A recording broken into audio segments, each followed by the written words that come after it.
Director রনির বিরুদ্ধে সরাসরি অভিযোগ, সবুজ হোসেন শুভর বক্তব্য।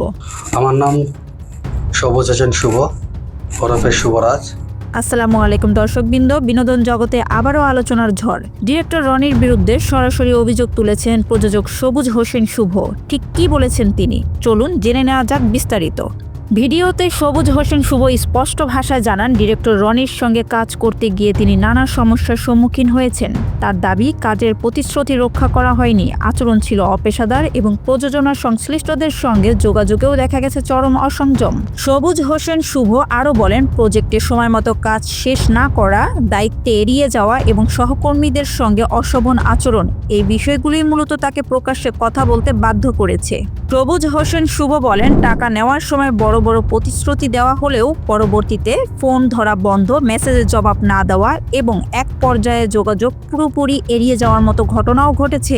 এই অভিযোগের সবচেয়ে স্পর্শকাতর অংশ হলো ডিরেক্টর রনির স্ত্রী অন্তরার নাম সরাসরি জড়িয়ে পড়া।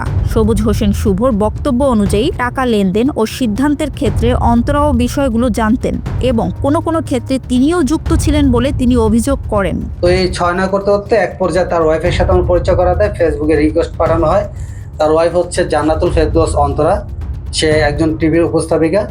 সে তাকে দিয়ে ফোন দেয়, আমাকে বলে যে এই কাজের জন্য আরও টাকা লাগবে, এডিট করতে 35,000 টাকা চায়, 5,000 টাকা হচ্ছে পোস্টারিং এবং 30,000 টাকা হচ্ছে কালার মিউজিক।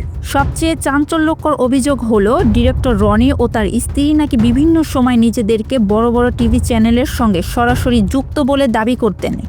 কি বলছি, চোদনা বলছি না কি বলছি আপনাকে, একটা শুধু এইটাই আপনি রেকর্ড করে এডিট করে আপনি এটা ছেড়ে দিচ্ছেন নিউজ বানাইয়া। আপনার এই নিউজ কেউ দেখে ভাই?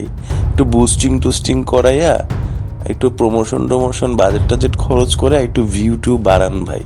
আর নাহলে আমারে বলেন, বাংলাদেশ প্রতিদিন, প্রথম আলো, তারপরে হচ্ছে ডিবিসি, যেগুলাতে আমার নিউজগুলো হয়, আমার কাজের রনি খানের নিউজ হয়, ওদেরকে আমি আপনাকে রেফার করে দিই, ওরা এটা নিউজ করে দিক, তাহলে আপনার ভিউ বাড়বে, বুঝছেন না?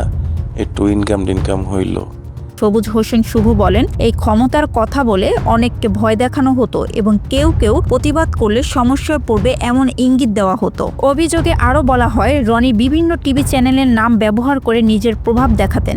এখন প্রশ্ন একটাই, এই অভিযোগের পর পরবর্তী পদক্ষেপ কি হওয়া উচিত? আইন কি কথা বলবে নাকি সত্য চাপা পড়বে?